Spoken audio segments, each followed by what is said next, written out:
स्वागत है आप सभी का कला चर्चा के इस पेज पर। मैं ताराचंद शर्मा आप सभी का हार्दिक स्वागत करता हूं। महेश जी एक बहुत ही संजीदा प्रकृति प्रेमी हैं और बहुत अच्छे उम्दा छायाकार हैं और छायाकार के साथ साथ एक बहुत ही अच्छे कलाकार हैं। और महेश जी की इस कला दीर्घा को आज हम सीधे सीधे लाइव अपने पेज से देख रहे हैं और हमारा सौभाग्य है महेश जी आप हमें इस तरह से और ये कला दीर्घा जी दिखा रहे मेरा हैं। भी सौभाग्य है। महेश जी एक एक कलाकृति पे थोड़ा थोड़ा समय देंगे थोड़ा अच्छा रहेगा। अच्छा, ओके जी, क्योंकि आपके हर एक कलाकृति को हम देख पाए उसका आस्वादन कर पाए ये बहुत महत्वपूर्ण है। वाह वाह। और क्योंकि हमने विशेष इसी कॉन्सेप्ट को थोड़ा सा दिमाग में लिया कि जी आप अपनी कला दीर्घा से जो कलाकृतियां हैं उनका हमें ठीक से अवलोकन कराएं। हाँ नमस्कार ममता जी, बहुत बहुत स्वागत है एक बार फिर से आपका कला चर्चा पेज की ओर से। मैं ताराचंद शर्मा हार्दिक अभिनंदन करता हूं। और अब हम महेश जी से पूरी तरह से जुड़ चुके हैं और महेश जी थोड़ा थोड़ा बताते भी चलें अपनी इस कलाकृति के जी। बारे में तो थोड़ा ठीक रहेगा। ये एक मैंने बेल चढ़ा रखी थी अपनी दीवार के ऊपर। तो जी जो जी, बेल आवाज की धीमी आ जो रही है, थोड़ा आवाज को थोड़ा हेलो बुलंद कीजिए थोड़ा सा। वैसे तो आप हेलो बुलंद आवाज के हेलो स्वामी हैं। हेलो हाँ हाँ प्लीज, आपका माइक ऑन कीजिए, बंद हो गया।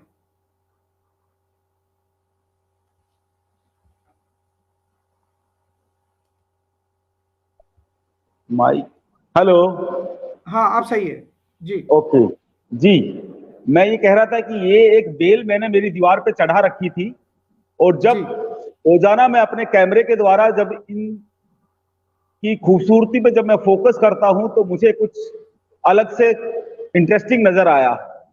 और जी मेरे मुझे नजर आया कि इसमें मुझे गणेश जी नजर आए एक्चुअली। तो मैंने इसको कैप्चर इसलिए किया था।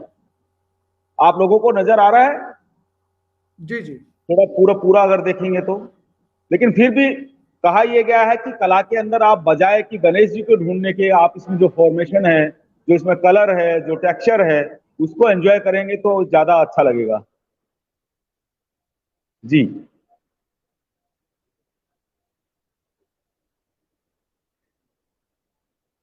सारा खेल रंग और रेखाओं का है। जी, बिल्कुल सही कह रहे हैं। जी अगर हम उनको बस अनुभूत कर पाए तभी हम प्रकृति में बिखरे इतने अद्भुत सौंदर्य का रसपान कर सकते हैं। और मैं एक और बात कहा करता हूं जो मेरा थोड़ा बहुत जिंदगी का अनुभव है। मेरा मानना है कि सिर्फ कैनवास पे कुछ रच देना, कुछ कलाकृति बना देना, कुछ रेखाएं खींच देना, कुछ रंग भर देना, यही कला नहीं है। कला है आपकी वो अनुभूति जो आपने अपने दार्शनिक अंदाज में या आध्यात्मिक अंदाज में प्रकृति में व्याप्त जो खूबसूरती है उसको अगर आप दुनिया के सामने रखते हुए उनको अगर आप आनंदित, रोमांचित या एक तरह से मेरा जो जिंदगी का फलसफा है आप उनको प्रेरित कर पाए किसी भी काम से। जी जी और उसके लिए सबसे पहली जरूरत है किसी भी कला का आस्वाद करने के लिए कि आप कितने हम्बल हैं, आप कितने सहज हैं किसी भी नई चीज के साथ जुड़ने के लिए। होता क्या है कि हम पहले से कुछ माइंड में जो बना लिया करते हैं जिसको कहते हैं प्री माइंडेड चीजें, अगर हम उनसे पीछा छुड़ा के जो चीजें हमारे सामने है उसके साथ अगर अपना रिश्ता जोड़ पाए तो मेरे को लगता है हम कहीं ज्यादा उसका आस्वाद कर सकते हैं। ये प्रकृति में जो अच्छा मैं ये कहना चाह रहा हूं कि जो जितनी भी कलाकृतियां फोटोग्राफ मैंने क्लिक किए हैं इसकी सबसे बड़ी खूबसूरती ये है कि ये मेरे खुद का जो मेरे को बागवानी का शौक है, मेरे खुद के गार्डन का है। तो सुबह सुबह 5 बजे मैं रोजाना उठ के जब सारे पेड़ों के साथ उनको वाटरिंग करते हुए नहलाते हुए संवाद करता हूं तो वो मेरे लिए जिंदगी का बहुत ही अद्भुत क्षण होते हैं। अब घर के बाहर मैंने बड़े बड़े 2 पॉट एक तरफ और 1 पॉट अलग तरफ रखा है कबूतरों या डॉगी को पानी पीने के लिए। तो ये बाहर जो मैंने 2 पॉट रख रखे हैं, उसमें जो ये एक बहुत ही क्रिएटिव रिफ्लेक्शन मुझे नजर आया, तो ये एक अद्भुत कलाकृति बन गई है। जैसा कि मैंने कहा कि सारा खेल आपका प्रकृति में जो कितनी गहरी आस्था है, और आस्था के साथ अगर आपके अंदर ये भाव है कि प्रकृति अनंत सुंदरता से भरी पड़ी है, जब तक ये भाव मेरे अंदर नहीं आएगा तब तक प्रकृति में बिखरी अद्भुत सुंदरता मुझे नजर भी नहीं आने वाली है। तो जैसा मैंने शुरुआत में कहा कि आपको आध्यात्मिक स्तर पे भी इतना प्रतिबद्ध और आशावादी होना पड़ेगा, तभी हमको शायद वो चीज नजर आती है। किसी भी कला से जुड़ने के लिए पहली चीज है श्रद्धा का भाव होना। ये मेरे आसपास, मेरे घर के अंदर या मेरे पड़ोस में जितने भी पेड़ पौधे हैं, उन्हीं को, ये एक बहुत ही रोमांचकारी या सुंदर मेरे को लगता है कि मेरे ड्राइंग रूम से जब मैं इस जाली के बाहर देखता हूं तो मुझे ये दृश्य नजर आता है जो मुझे सुबह सुबह ऊर्जा से भरता है।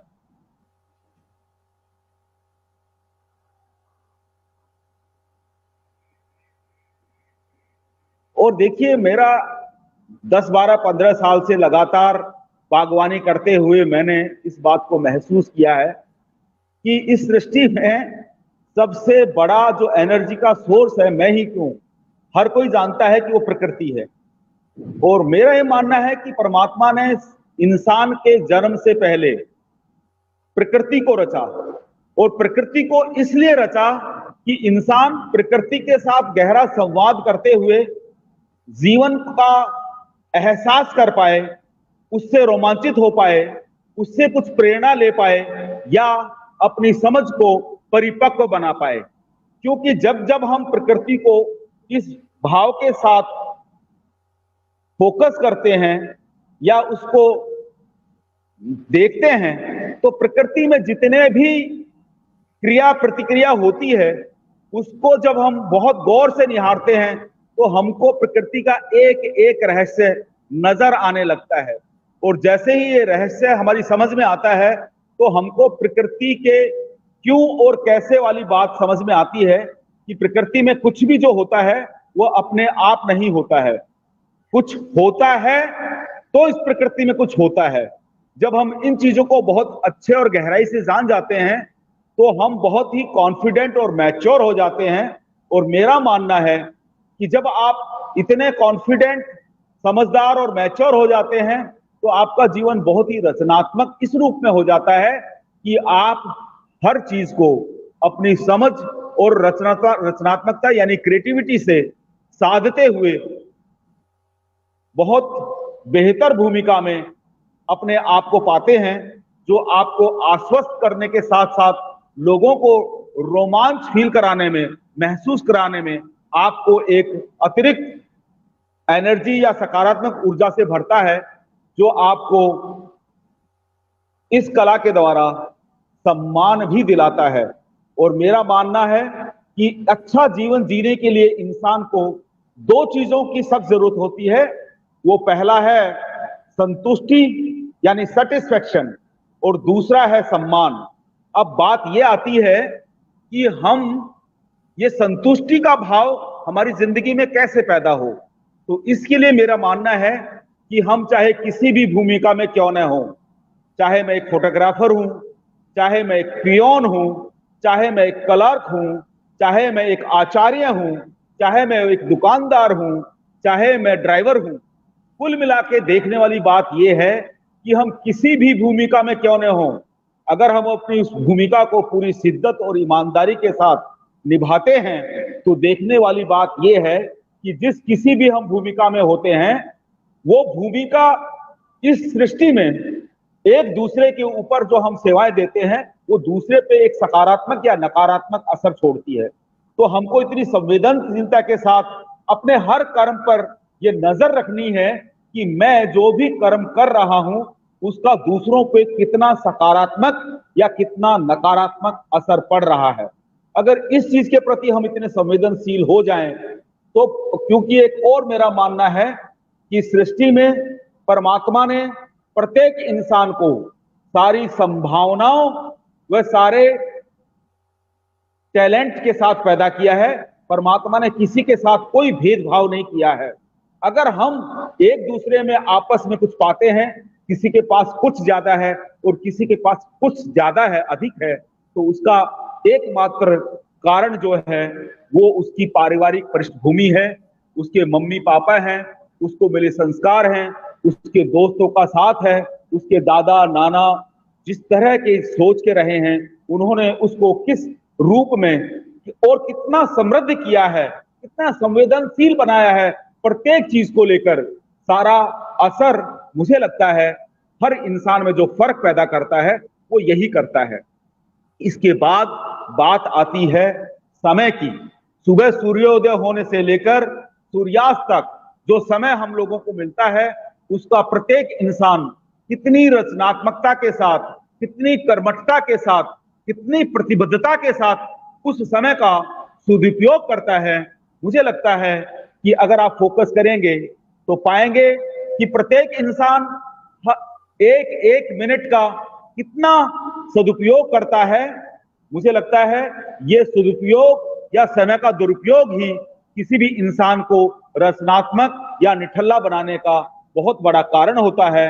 ऐसे में मुझे लगता है कि हमें प्रत्येक इंसान को, प्रत्येक को एक दूसरे को इसके प्रति संवेदनशील बनाते हुए इसका महत्व बहुत अच्छे से व्याख्यायित करते हुए समझाना होगा। और इसके लिए मैं एक दोहा है जो बार बार युवाओं के सामने रखता हूं, समझाता हूं, और वो दोहा है, करत करत अभ्यास के जड़मत होत सुजान, रसरी आवत जात के शिल पर करत निशान। जैसे कहते हैं कि पुराने जितने भी संत हुआ करते थे वो 2 या 4 लाइन में बहुत गहरी बात कह दिया करते थे, और उसकी खूबसूरती ये होती थी कि वो सिर्फ 2 बातें ही नहीं कहते थे, उदाहरण के समेत, उदाहरण सहित उस बात को कन्विंसिंग वे में हम लोगों को समझाने की कोशिश करते थे।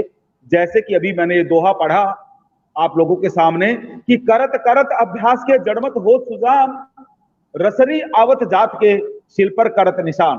कहने का मतलब ये कि एक मुलायम रस्सी बार बार के प्रयास से जिस तरह से एक पत्थर तक पे निशान कर देती है, उसी तरह से अगर इंसान पूरी प्रतिबद्धता, आस्था, अनुशासन व कर्मठता के साथ किसी भी काम में जब इन्वॉल्व होता है तो वो लगातार उसका अभ्यास उसको एक सुजान के माफिक, एक बेहतर इंसान के रूप में परिष्कृत करते हुए उसको संपूर्णता प्रदान करता है। तो ये हम युवाओं को अगर ये बात समझा पाए कि लगातार अभ्यास करने से, पूरी कर्मठता के साथ, पूरी प्रतिबद्धता के साथ, पूरे अनुशासन के साथ अगर किसी कर्म को हम करते हैं तो वो कर्म हमको संतुष्टि के साथ साथ, अगर उसका स्तर उस लेवल का है, अगर वो लोगों को छू पाता है, इंस्पायर कर पाता है, कोई नया वैचारिक दृष्टि दे पाता है, तो निश्चित है कि लोग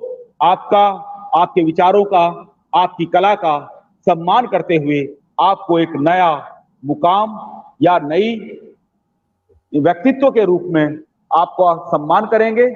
और इसी के साथ यस सर, ये एक तरह से कंप्लीट हुआ। जी जी, बहुत बहुत धन्यवाद, बहुत बहुत साधुवाद महेश सर। आपने बहुत ही अच्छे तरीके से और कला दीर्घा का हम सबको अवलोकन कराया, अपनी कला कृतियों के साथ हमें रूबरू कराया, और साथ में जो आपने नरेशन दिए वो बहुत ही महत्वपूर्ण थे हमारे सबके लिए।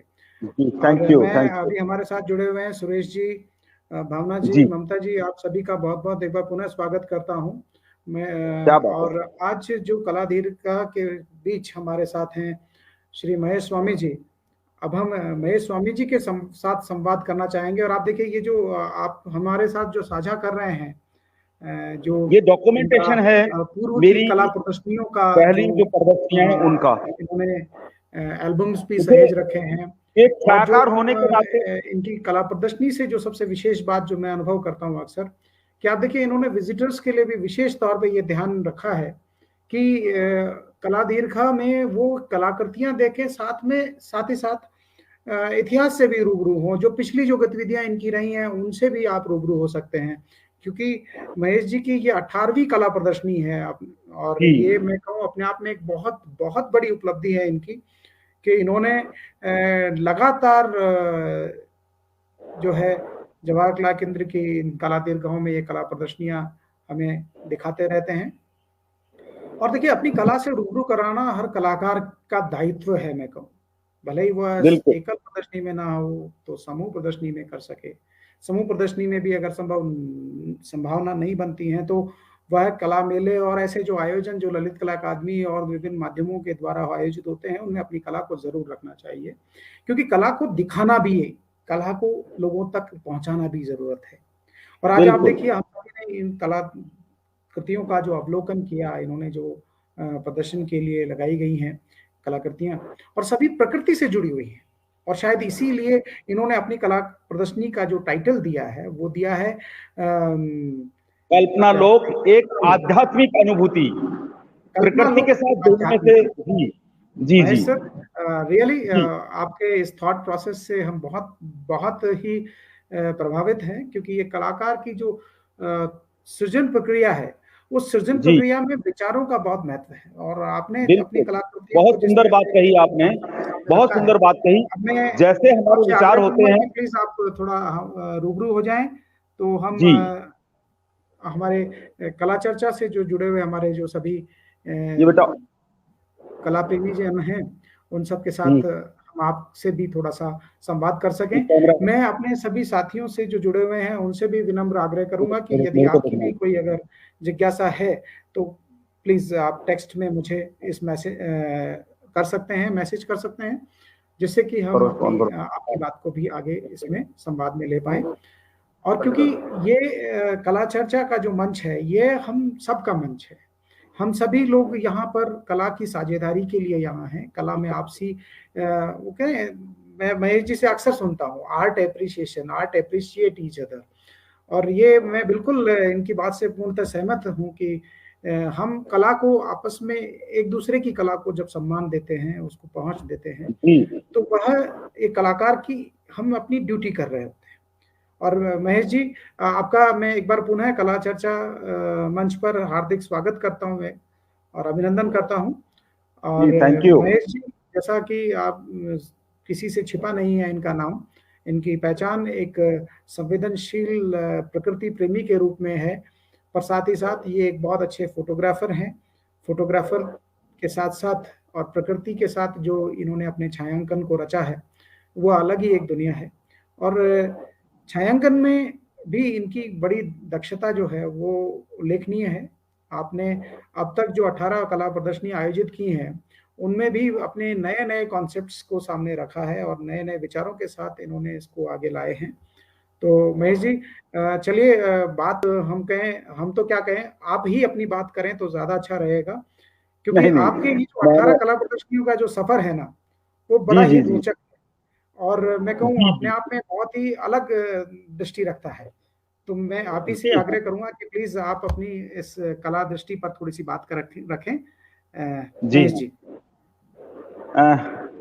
Thank you so much Tarachand ji, ये मौका देने के लिए, सब कलाकार दोस्तों से रूबरू होने के लिए, और कला चर्चा ग्रुप को मैं बहुत आभार जता रहा हूं कि आपने मुझे ये सम्मान दिया।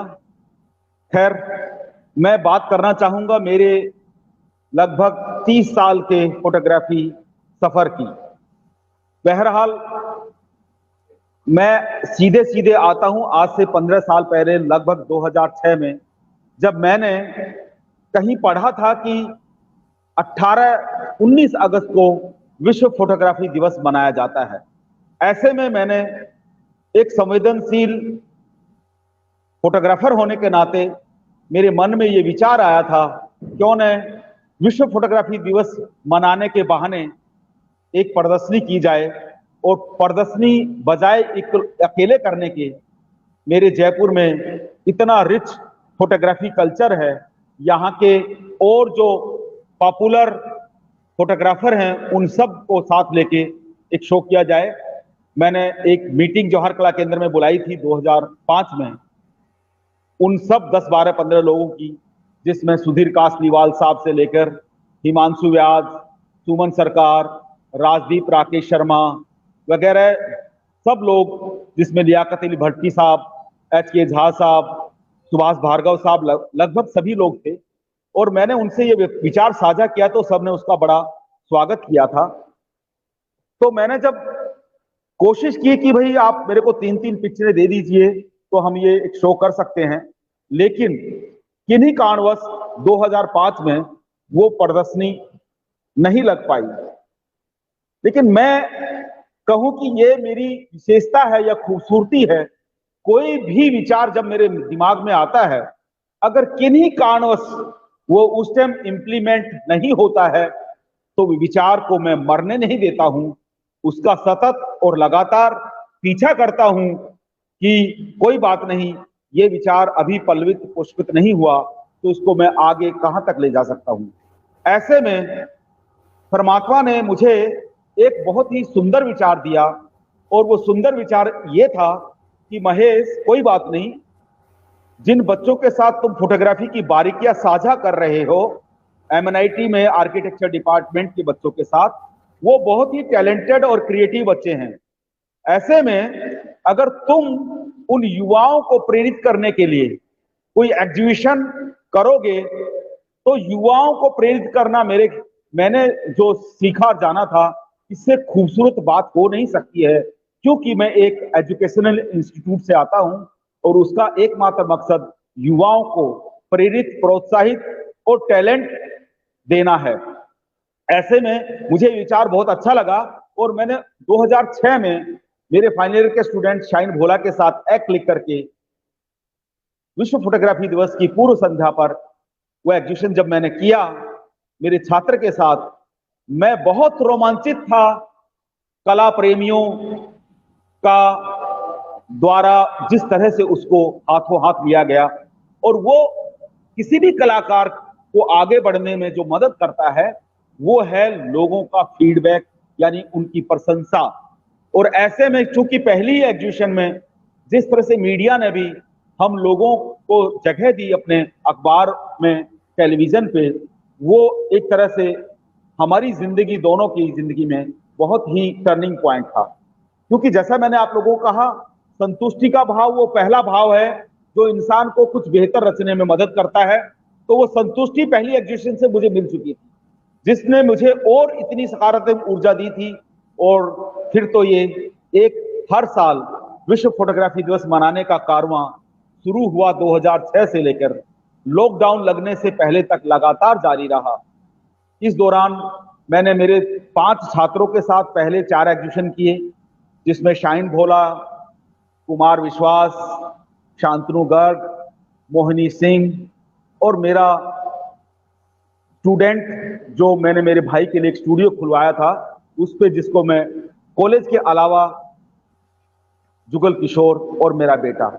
इसमें फिर मेरे को एक मौका मिला जब 2006 में ललित मोदी जी राजस्थान क्रिकेट एसोसिएशन के अध्यक्ष थे। क्योंकि मेरा पहला प्यार क्रिकेट रहा है तो इस दौरान मैं फ्रीलांसिंग फोटोग्राफी जब समय मिलता था करता रहता था। तो मुझे जब पता लगा कि राजस्थान क्रिकेट एसोसिएशन में एक मीटिंग होने जा रही है और उसके जो अध्यक्ष आए हैं वो बहुत एनर्जेटिक हैं, तो मैं उस मीटिंग, प्रेस मीट को अटेंड करने पहुंच गया। और वहां पर जब उन्होंने ये बात कही कि मैं यहाँ विश्व का सर्वश्रेष्ठ एकेडमी बनाना चाहता हूं, तो कुछ मिनट और कुछ सेकंड के लिए तो मुझे झटका लगा था कि ये आदमी, क्योंकि जहां धूल उड़ रही हो वहां कोई फैसिलिटी नहीं हो, ऐसे में कोई विश्व का सर्वोत्तम सर्वश्रेष्ठ मैदान या स्टेडियम बनाने की बात करे तो ये शक लाजमी है। लेकिन मुझे सौभाग्य प्राप्त हुआ, मेरी फोटोग्राफी के जुनून और क्रिकेट के प्रेम के कारण मुझे जब पहली बार इंग्लैंड की टीम जयपुर उस टाइम आई थी उनके कार्यकाल के दौरान, तो मुझे वो मैच कवर करने का मौका मिला। फिर मेरा वही, जी सर कुछ कह रहे थे अभी आत्रेय जी का बड़ा अच्छा कमेंट आपके लिए आया है, जो कि जी प्लीज। संप्रेषण और संवाद महेश स्वामी को लगातार संवेदनशील कलाकार बनाता है। और यह संवाद जो है जी वाकई में बहुत महत्वपूर्ण है। और इस संवाद में हम थोड़ा सा विषय को थोड़ा सा इधर जोड़ दें। अभी महेश जी शायद एकदम से टेक्निकली लेफ्ट हो गए, और हम सभी ने उनकी इस कला प्रदर्शनी को देखा, उनके विचारों को जाना, सुना, क्योंकि ये बहुत ही महत्वपूर्ण हो जाता है जब हम किसी कलाकार से मिलते हैं तो कलाकार की सृजन प्रक्रिया से जुड़ना, उनके बारे में उनके विचार को जानना, ये हर जिज्ञासु की एक कोशिश रहती है। और इसी कोशिश में हमने ये प्रयास किया कि हम आज महेश स्वामी जी को आपके साथ जोड़ें, उनके कलाकर्म को देखें, उनके विचारों को भी सुने, समझें। तो आज आप सभी ने अपना बहुमूल्य समय हम सभी के बीच में दिया, इसके लिए आपका बहुत बहुत आभार। महेश जी आ चुके हैं, और तो स्वागत है इसको महेश थोड़ा जी। सा एक बार पुनः आपका जी वेलकम बैक, मैं कहूँ एक बार जी पुनः जी स्वागत है आपका। तो तो महेश जी, मैं आपसे थोड़ा सा जानना चाह रहा था, जी क्योंकि आपने जब शुरुआती कला प्रदर्शनी आयोजित की थी, उस दौरान मैं राजस्थान में ही था, आपकी कला प्रदर्शनियों में भी देखने का अवसर मिला था। एक जी प्रदर्शनी मैंने देखी थी, वो फेसबुक को लेकर के।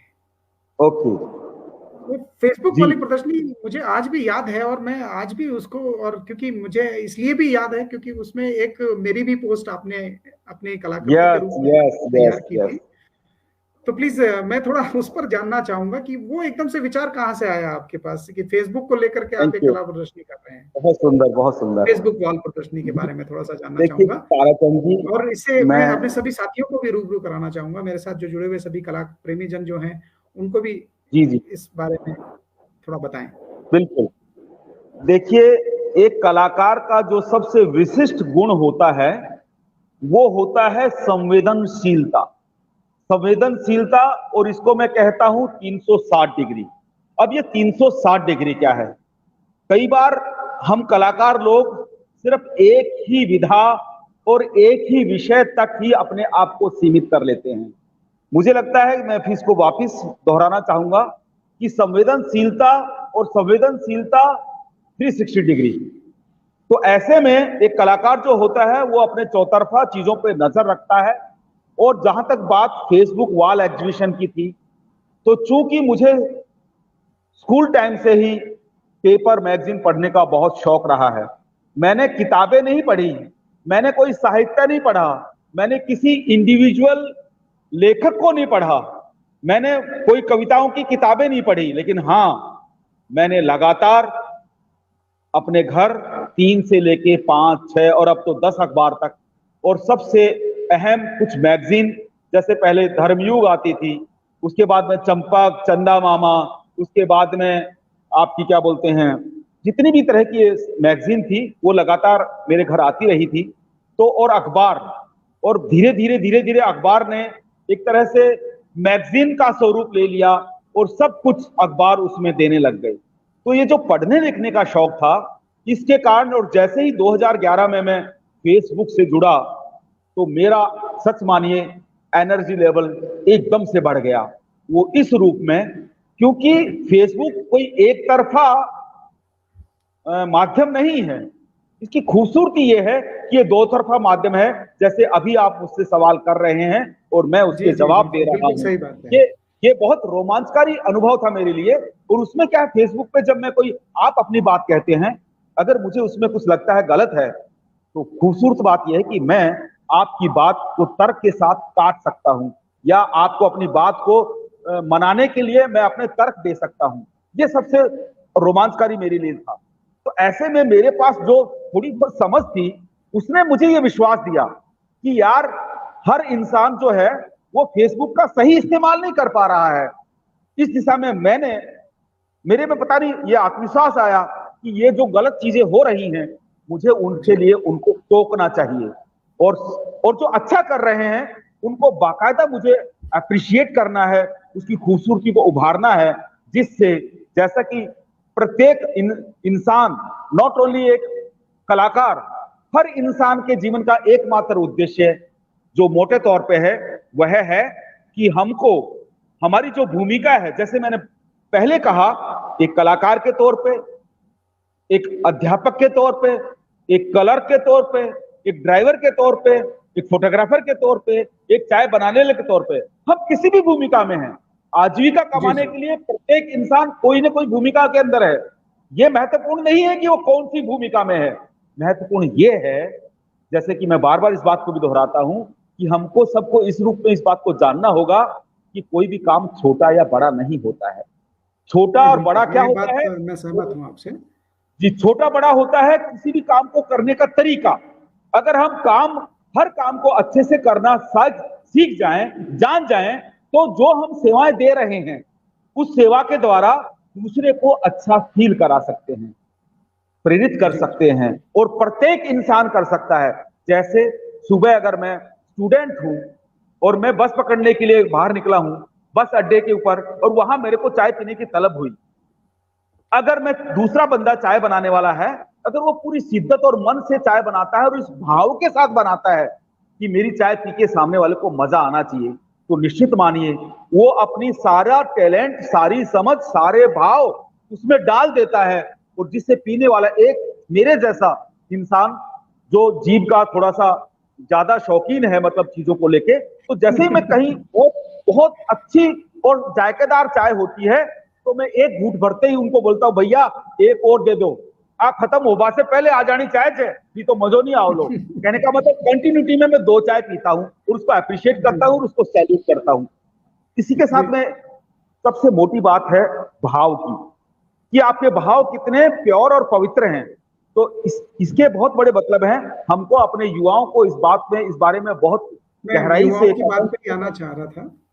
जी जी। सर मैं उससे पहले कुछ बात और एक दो करना चाहूंगा मैं सर, क्योंकि देखिए क्या होता है, किसी कलाकार के जीवन को जानने की भी एक जिज्ञासा होती है कला प्रेमी। बिल्कुल बिल्कुल बिल्कुल बिल्कुल। आने वाले समय में इतिहास भी उसे याद रखता है कि कहाँ किस तरह के पड़ाव कलाकार के जीवन में आए और उन्होंने किस तरह से अपना संघर्ष किया या किस तरह से अपने सृजन को आगे बढ़ाया।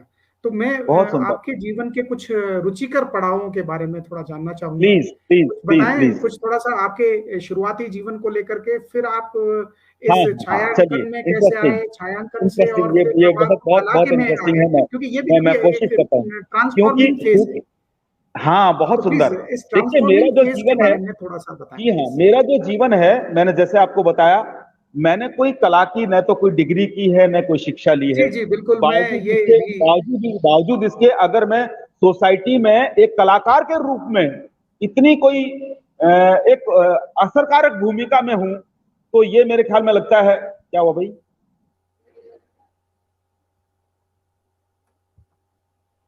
Hello hello. हाँ बिल्कुल, आप सुन पा रहे हैं। अभी हमारे साथ देखिए आदरयोग अजीत वर्मा जी भी जुड़ चुके हैं। सर नमस्ते।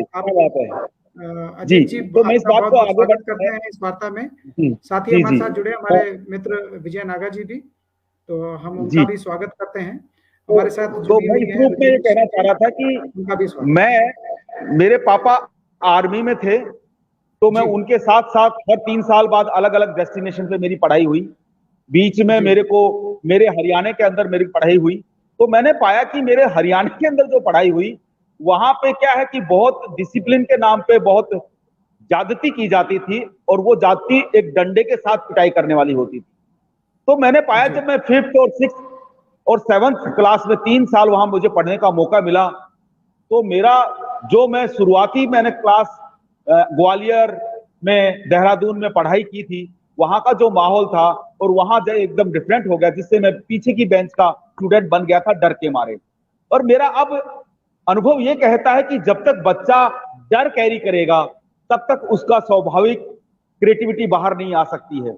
इस दिशा में भी मैं लगातार इस बात को रेखांकित करना चाहता हूं, क्योंकि आप तो टीचर हैं, हमको इस बात को बार बार रेखांकित करना है कि हमका एक जो टीचर है उसका मूल उद्देश्य बच्चों को डराना नहीं है, बल्कि उसके हर काम को, मैं तो कहता हूं हर काम को पहले अप्रिशिएट करना है, उसके बाद धीरे से उसको कहना है, जो हमारी समझ है, जो हमारे पास ज्ञान है, कि बेटा इसको थोड़ा सा ऐसे कर लीजिए। ये जो प्रेरणा देना है, यही किसी भी टीचर का मूल काम है।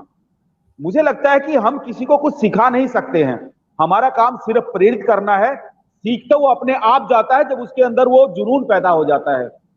तो सिखाने में हम कोई मदद नहीं करते हैं, क्योंकि सिखाने के लिए तो प्रकृति अनंत है, जिसको ऑब्जर्व करके सुबह से शाम तक वो जहां से भी गुजरता है, अगर उसकी नजर परिष्कृत है, अगर वो हम्बल है, चीजों में इंटरेस्ट लेता है, तो वो सीखता है। आपके और मेरे कहने से नहीं सीखता है। तो अगर ये बात एक टीचर अगर इस बात को समझ जाए कि जो हमको ये भ्रम होता है कि मैं उसको सिखा रहा हूं, तो माफ कीजिएगा, आप नहीं सिखा रहे होते हैं। बिल्कुल उसका खुद बिल्कुल, का मैं आपसे कमिटमेंट, सहमत हूं सर। उसका खुद का डेडिकेशन और कमिटमेंट उसको सीखने। मैं फिर इस बिल्कुल बात पे फिर फोकस करना चाहता हूं कि आप उसको कितना मोटिवेट कर पाते हैं, ये अहम है। खैर, मैं भटक जाता हूँ बार बार, मैं फिर इस बात पे आ रहा हूँ। इसीलिए मेरे बारे मैंने में, मेरे बारे में, पर मेरे महेश बारे सर में जो देखिए, बात है। एक बात बहुत अच्छा कमेंट अभी आदर जो चेतन जी अवधेशित जी का आया है, जो मैंने अभी जी जी जी, आपने देखिए हाईलाइट भी देखा होगा कि आपके आपके हाथ हाथ की की बनी बनी। कॉफी जो हमने पी उसका स्वाद तो हम वाह जिंदगी भर नहीं भूलेंगे, और वाह, ये thank you coffee thank you thank you अब हमें भी पीनी थैंक है यू। सर। जी, मैं सब धन्यवाद सब सर इस दोस्तों को, कॉफी को याद दिलाने के लिए। मैं तो सब दोस्तों को महेश हमेशा, सर, और हम बात को आगे बढ़ाते हैं कि प्लीज। देखिए, आज और कल, जी हाँ, कल के मामले में दो शब्द जुड़ जाते हैं कि एक वर्तमान के साथ, भूतकाल के साथ भी जुड़ता है, तो वहीं जी भविष्य के जी, साथ भी जुड़ता है। मैं बिल्कुल बिल्कुल। भूतकाल के साथ बात करता हूं और वर्तमान के साथ बात कर रहा हूं कि आज और जी कल में आप क्या फर्क अनुभव करते हैं, स्पेशली जी, इस कोविड पेंडेमिक सिचुएशन को देखते हुए। क्योंकि अभी जी आप देखो, एक अरसे बाद कला दीर्घाएं खुली हैं, और जी हाँ, उसके जी बावजूद हाँ, भी जी हाँ, आज ये हमारा ये मंच है जो अपनी सार्थकता उस वक्त भी रखता था, और आज भी हम जी लोग जी, क्योंकि इसी मंच के माध्यम बात कर रहे हैं। तो आज और बिल्कुल कल में एक एज ए फोटोग्राफर आप किस तरह बिल्कुल के बिल्कुल। फर्क अनुभव करते हैं? मैं बहुत अच्छा इस रूप में फील कर रहा हूं कि इस जो दौर गुजरा है, एक ये थोड़ा सा डरावना जरूर था, लेकिन इसने हर इंसान को अधिक संवेदनशील और सजग बनाया है प्रकृति को लेकर। तो मुझे लगता है कि अब उस दौर के गुजरने के बाद इंसान ज्यादा समझदार हुआ है, हर चीज को लेके, जो मैं कह रहा था 360 डिग्री, और मुख्य रूप से प्रकृति को लेके। और मैं बार बार इस बात को दोहरा रहा हूं कि सबसे बड़ा एनर्जी का सोर्स प्रकृति ही है। आज का जो एक आपाधापी और कंपटीशन का दौर है, जिसमें इंसान सिर्फ और सिर्फ बहुत और बहुत ज्यादा सुविधा और पैसे के पीछे भाग रहा है, तो एक तरह से प्रकृति की बात अगर हमको समझ में आ गई है, तो मुझे लगता है जीवन प्रत्येक का बहुत सहज और आसान होने वाला है। क्योंकि पैसा की जो दौड़ है वो बहुत अंधी दौड़ है, उससे हमको कुछ भी अधिक ऐसा हासिल होने वाला नहीं है जिससे हम बहुत ज्यादा रचनात्मक बन सकते हैं। इस बारे में मुझे मेरा ये कहना है, अगर हम प्रकृति को बहुत गहराई से आस्था और सम्मान के साथ अगर उस पर अपनी नजर रखते हुए उसमें घटित घटनाओं को ऑब्जर्व करें, तो वो आपको बहुत समझदार बनाते हुए, आपको बहुत ही सकारात्मक ऊर्जा से भरते हुए, वो आपको इस फर्क बताएगी कि जो आप पैसे के पीछे अंधी दौड़ में शामिल हैं, वहां इतना सुकून और इतनी खुशी और इतने सम्मान नहीं है।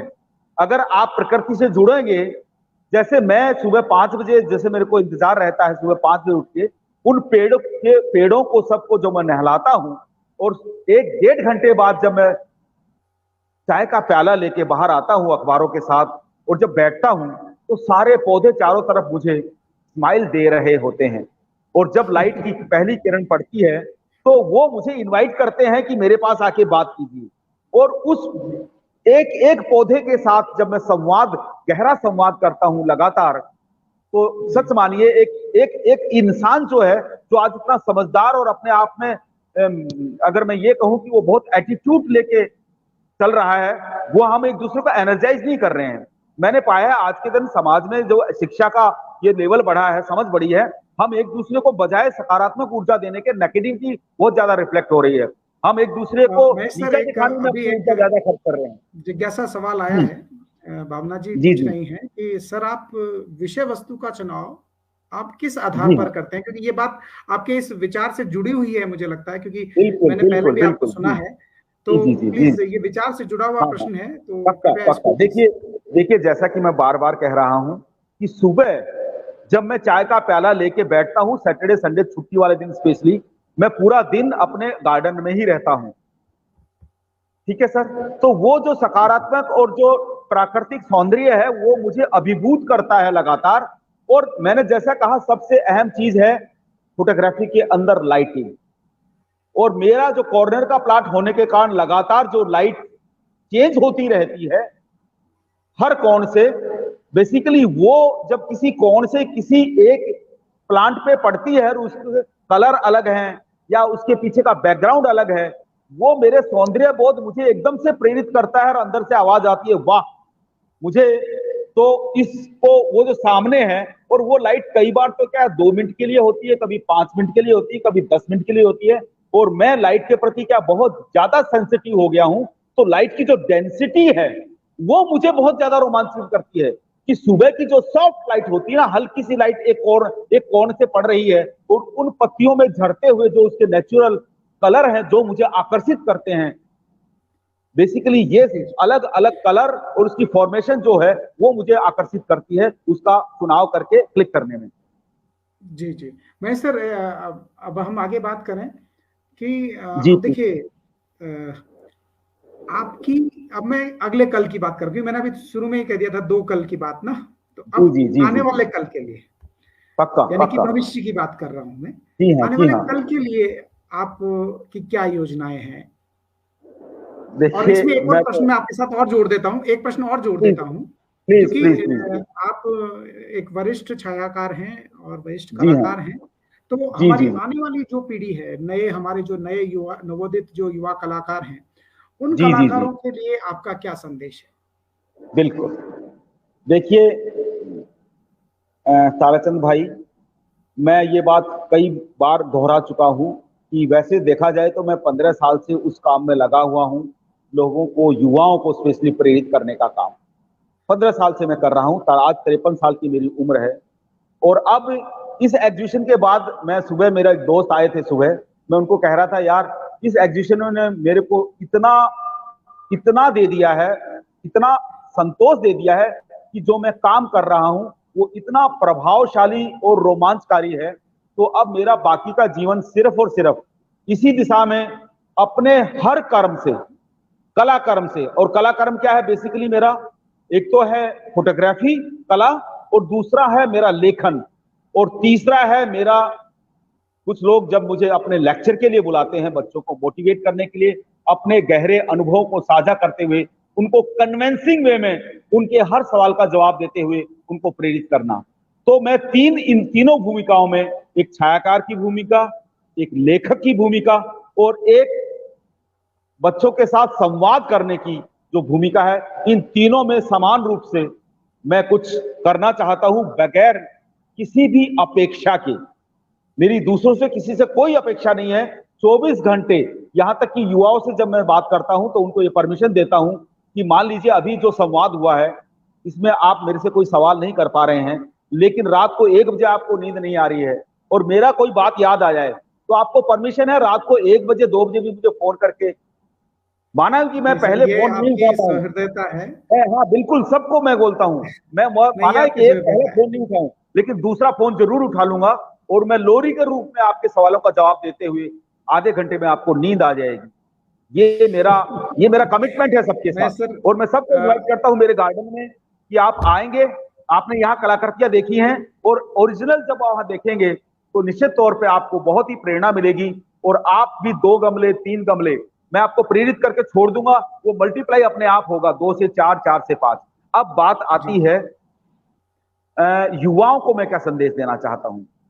सच मानिए, मैं एक छायाकार होने के नाते जो मेरी जिंदगी का अनुभव है, मैं उनको सिर्फ ये कहना चाहता हूं कि आपको अपनी नजर को बहुत ही हम्बल और प्योर रखते हुए इस सृष्टि में व्याप्त प्रत्येक चीज का सम्मान करना है।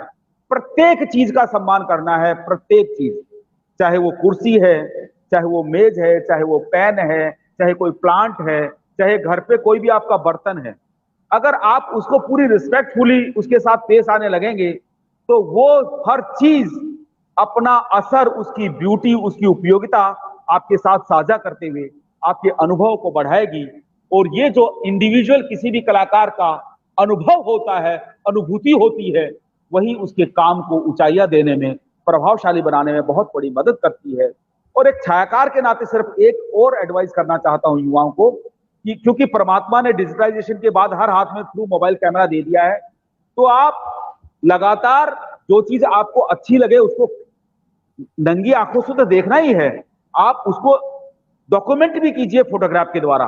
और ये जो फोटोग्राफ के द्वारा क्लिक करना है, ये एक आधा तरीका है डॉक्यूमेंट करने का।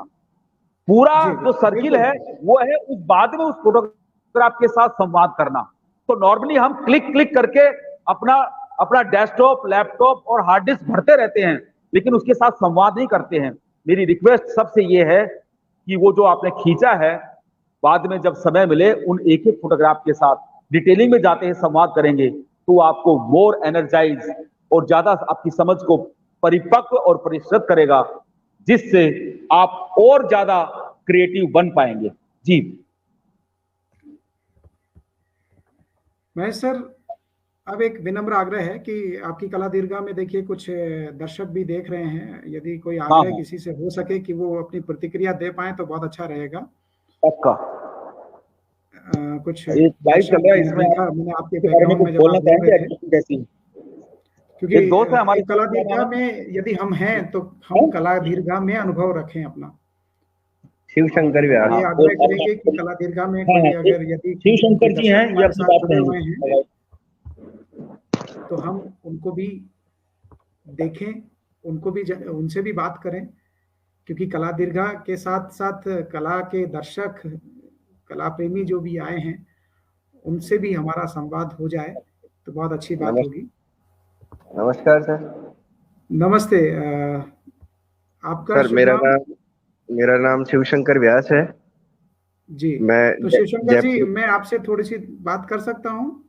हाँ बिल्कुल करिए सर। आप इस समय लाइव चल रहे हैं कला चर्चा पेज पर, और हम आपसे थोड़ा सा फीडबैक जानना चाह रहे हैं। आपने कला प्रदर्शनी देखी, आप कैसा अनुभव कर रहे हैं? सर ये हमारे जो अभी एग्जीबिशन के कलाकार है, जो अभी हमारे यहाँ पे महेश जी स्वामी इनका नाम है, इनके अंदर जो ये एग्जीबिशन के अंदर ये जितनी भी पेंटिंग्स हमको यहाँ पे देखने को मिल रही है जी, वो बहुत ही सुंदर इनके द्वारा प्रस्तुत की गई है। यहाँ पर जवाहर कला केंद्र में अभी ये एग्जीबिशन लग रहा है, और ये जितनी भी इन्होंने पेंटिंग्स बनाई है जी, ये हमें एकदम मतलब वातावरण से रिलेटेड है। जितने भी हमारे आसपास एनवायरनमेंट है, आप देखेंगे इसके अंदर मतलब बहुत सी प्रकृति से रिलेटेड है। जी जी जी। नहीं, वो बात हमारी अभी महेश जी से हो रही थी, और हम आपसे यही जानना चाह रहे हैं कि आपको कुछ इंस्पिरेशन, कुछ प्रेरणा आपको इस कला प्रदर्शनी के साथ देखने के साथ मिली?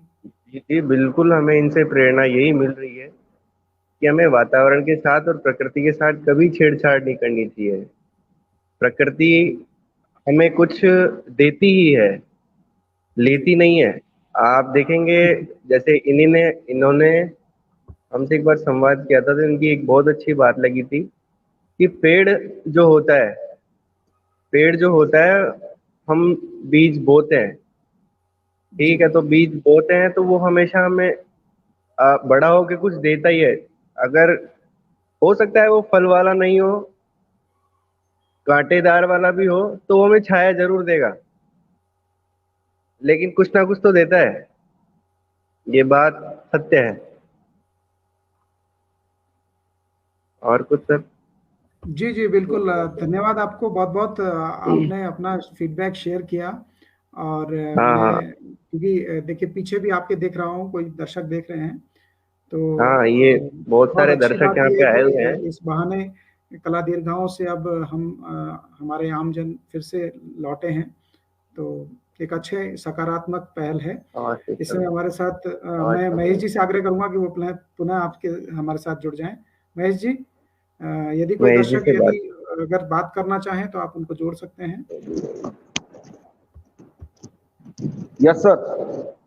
जी धन्यवाद सर, बहुत बहुत आभार आपको। एक और कला प्रेमी है, उनसे रिक्वेस्ट करूं मैं? बिल्कुल बिल्कुल कर सकते हैं सर, ये हमारा मंच इसीलिए हम इसको सार्थक रखना चाह रहे हैं। हेलो बता रही है ना, पता तो लगे। हेलो हेलो, नमस्ते मैम, प्लीज थोड़ा कैमरा ठीक कर लीजिए। नमस्कार। नमस्ते। आप कला दीर्घा तक आए हैं, आपका स्वागत है। और अब आप कला चर्चा में भी आ गई हैं। कला चर्चा हमारा फेसबुक पेज है, और फेसबुक पेज के साथ ही हमारा यूट्यूब पे भी हम लोग स्ट्रीम कर रहे हैं इसको। तो आपका बहुत बहुत स्वागत है हमारे पेज की ओर से।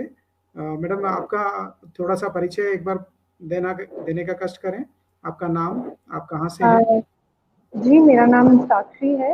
मैं बेसिकली राजस्थान से ही हूँ। राजस्थान में शिवपुरी डिस्ट्रिक्ट से, एंड मैं जयपुर में काम करती हूँ। जी जी। तो साक्षी, आप कैसा अनुभव कर रही हैं इस एग्जीबिशन को देख करके? सर, मैं अभी जस्ट एंटर हुई हूँ, एंड काफ़ी रिफ्रेशिंग है सब। Quite unique actually. सब काफ़ी अच्छे तरीके से, like I am very fond of paintings, and जी जी। it looks very natural, and kuch to they're very amazing. Like, it looks like I'm just looking at the actual reason. So it's very pretty, amazing. तो अभी तक आप art से ही field से हैं या किसी और फील्ड से हैं आप? जी नहीं, मैं आर्ट फील्ड से तो नहीं हूँ। I have actually done sort of MBA and engineering. Okay मैं ओके, आर्ट वेरी गुड। नहीं। चलिए, बहुत अच्छी बात है। अब आपने महेश जी के बहाने इस कला दीर्घा तक आए और कलाकृतियों का अवलोकन किया। आपका बहुत बहुत स्वागत है। और जुड़े रहिए, क्योंकि ये तो एंजॉइंग क्रिएटिविटी का एक एटमॉस्फेयर है। आप अपना क्रिएटिविटी को एंजॉय कीजिए। Thank you sir. Mahesh ji, बहुत बहुत आभार आपका, बहुत बहुत धन्यवाद। अभी देखिए, हमारे साथ वरिष्ठ कलाकार श्री वीर नारायण जी जुड़े हैं। उन्होंने सीधा कमेंट भी किया है कि ग्रेट संवाद है, और वाकई में आपके साथ संवाद करना बहुत ही रोचक रहता है। अभी अजीत जी ने एक बहुत अच्छा कमेंट हमारे बीच में दिया है कि प्रकृति के साथ आप कैसे जुड़ें, क्योंकि जड़ और चेतन दोनों में ही जीव होता है। हम मानते हैं लकड़ी में हो, लोहे में हो, दरवाजा हो, कुर्सी हो, गेट हो, इन सब से संवाद की आपकी क्या परिभाषा है? थोड़ा सा ये बताने का कष्ट करें। जी हाँ, देखिए, जैसा कि मैंने अभी थोड़ी देर पहले कहा था कि मैं युवाओं से रिक्वेस्ट करना चाहता हूं कि सृष्टि में व्याप्त जितनी भी चीजें हैं, सबके साथ आप पूरे सम्मान के साथ पेश आएं। घर में एक एक जो चीज है उसके साथ रिस्पेक्टफुली पेश आएं। क्यों पेश आए वो समझने वाली बात है। हमको अपना जो कैजुअल मोड है उसको छोड़ना होगा। जैसे हम कोई प्लेट खाना खाने के बाद रखते हैं धोने के लिए, तो हाँ, आपका जो रखने का तरीका है वो कितना सहज और हम्बल है, या आप कितने ऊपर से पटक देते हैं उसको। ये अगर एक चीज भी हम समझ लेंगे, गिलास को कैसे हम पटकते हैं, गिलास को हम कैसे पटकते हैं। आपके घर के अंदर आपने जो चद्दर बिछाई है, वो चद्दर क्या बिल्कुल परफेक्ट तरीके से बिछाई गई है और टेढ़ी मेढ़ी है, उसमें सलवटें पड़ रही हैं। एक एक चीज को जब इस तरह से आप ऑब्जर्व करने लगेंगे, और जीवन की एक्चुअली कला की जो मैंने जैसा आपको पहले कहा था कि सिर्फ एक कैनवास के ऊपर कुछ लाइनें खींच देना, रंग भरना कला नहीं है। 64 कलाओं के बारे में बोला गया है हमारे यहाँ।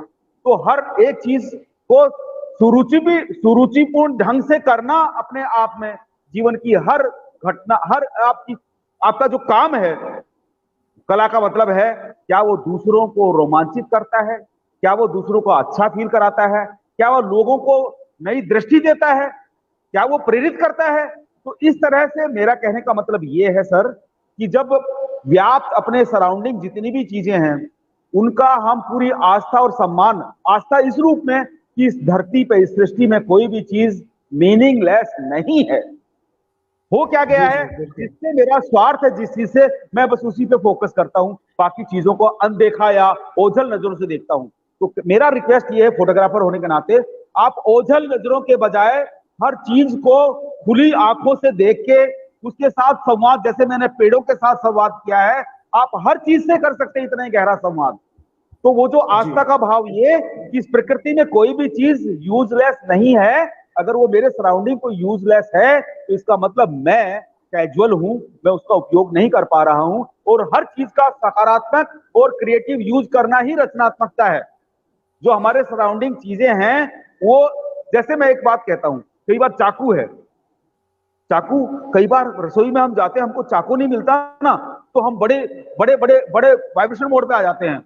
अरे चाकू कोई ऐसी चीज है जो चाकू की जरूरत ही नहीं है, उसमें रसोई के अंदर 5 और ऐसी चीजें रखी हैं जिससे आपका काम चल सकता है, लेकिन आप उस चाकू के पीछे पड़े हुए हैं और चिल्ला रहे जोर से चाकू का चाकू। कहने का मतलब ये कि 360 डिग्री पे आपको अगर ये चीजें सबके साथ अगर आपका संवाद अच्छा है तो हर चीज अपने बारे में कहती है कि सर चाकू ने क्यों ढूंढ रहे थे, मैं भी तो तारे सामने छू, मारे से ले लो काम। कहने का मतलब ऑप्शन, ये ऑप्शन बहुत बढ़िया, बहुत देना, बढ़िया, आपका जो ब्रेन है, आपका जो ब्रेन है वो इतना शार्प हो जाना, और ये मान लेना कि प्रकृति में हम तो उन अमूर्त चीजों की बात कर रहे हैं। अमूर्त मतलब जिनको हम कहते हैं उसमें जान नहीं है। सर इस इंसान में प्रत्येक इंसान परमात्मा की सर्वश्रेष्ठ रचना है। अगर मैं ये मान लूं, दिक्कत क्या है कि मैं ये मानता हूं मैं महेश सर्वश्रेष्ठ फोटोग्राफर हूं, मैं तो बहुत बड़ा आर्टिस्ट हूं, मैं तो बच्चों से बतियाता ही नहीं हूं, मैं तो किसी की तरफ देखता ही नहीं हूं, मैं तो किसी का नमस्ते का जवाब ही नहीं देता हूं, तो मेरे अंदर से एनर्जी थोड़ी स्प्रेड होगी, नेगेटिविटी स्प्रेड होती है। तो कहने का मतलब हम सब पे, इंसान पे भी, जब मैंने कहा है हर चीज को रिस्पेक्टफुली, तो इंसान तो इस धरती पे सबसे प्रभावशाली और परमात्मा की श्रेष्ठ रचना है, उसको तो सबका सम्मान करना ही है, चाहे वो नौकर है, चाहे ड्राइवर है, चाहे टीचर है, चाहे पियोन है। हमको अपने दिमागों के अंदर जो वायरस भर रखे हैं समाज ने, परिवार ने, सोसाइटी ने, छोटे बड़ों को जो भेद, और जो इसमें फिर भेद बहुत तरह के आ गए हैं, एक कलाकार के नाते हमको इन भेदों को मिटाने की शाही इजाद करनी पड़ेगी, या उसको कहते हैं ना शाही मिटाने का क्या होता है, वो तैयार करके देना पड़ेगा बच्चों को, कन्वेंसिंग वे में समझाना पड़ेगा कि हम सबका जीवन का एकमात्र उद्देश्य है, इस प्रकृति में व्याप्त जितनी भी चीजें हैं उनका अगर आप गहराई से समझ और जानकारी होगी बेटा, तो तुम्हारा जीवन बहुत सुगम होने वाला है। अब बात एक सेकंड में और लेना चाहूंगा कि आज के दिन सुबह फिर इस बात हो रही थी कि आर्यन, शाहरुख खान का जो बेटा है वो नशा क्यों कर रहा है, उसके पिताजी उसको 10 करोड़ रुपए महीने के देते हैं खर्च करने को। मेरे बेटे को तो मैं जेब खर्च तो देता ही नहीं हूं। मैं कहता हूं बेटा तेरे को ये 25,000 रुपए भेज रहा हूं, इसमें से तेरे ये खर्चे हैं, इसमें से तू बचाएगा ना, वो तेरा जेब खर्च होता। तो मेरा बेटा पता क्या कहता है, कहता है 6 महीने के अंदर मैंने 60,000 रुपए बचा लिए। उसका पिताजी आज 53 साल का होने के बाद अपनी बचत में 60,000 नहीं कर पाया इकट्ठे। मेरा बेटा देखिए 6 महीने में 60,000 रुपए बचा लिए। बहुत सार्थक तो बात है, बहुत सार्थक बात है। जनरेशन है सर, मेरा बेटा बार बार मुझे कहता है कि पापा पैसा कमाना महत्वपूर्ण नहीं है, पैसे को ढंग से खर्च करना उससे ज्यादा महत्वपूर्ण है।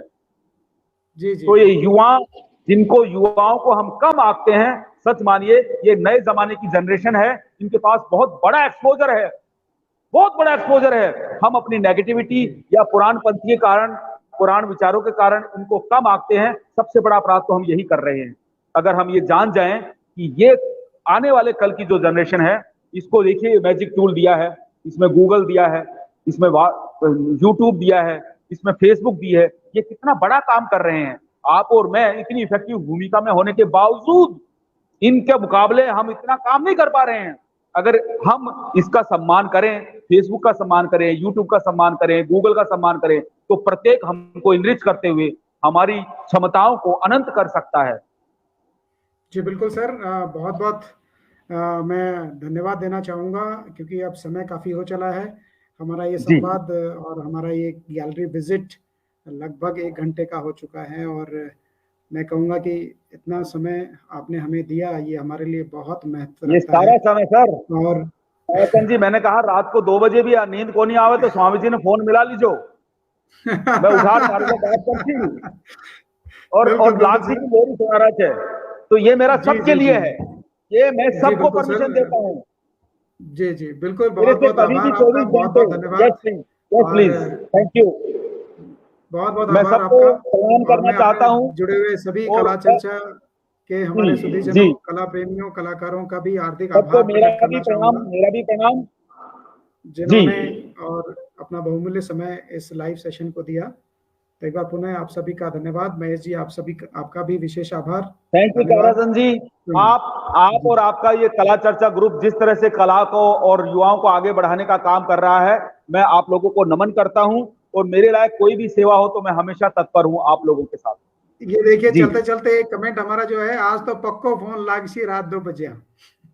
मजो आगो भाई जी, मगर लागनो चाहे छे। Thank you so much, thank you, sir, okay, thank you. All the best, God bless.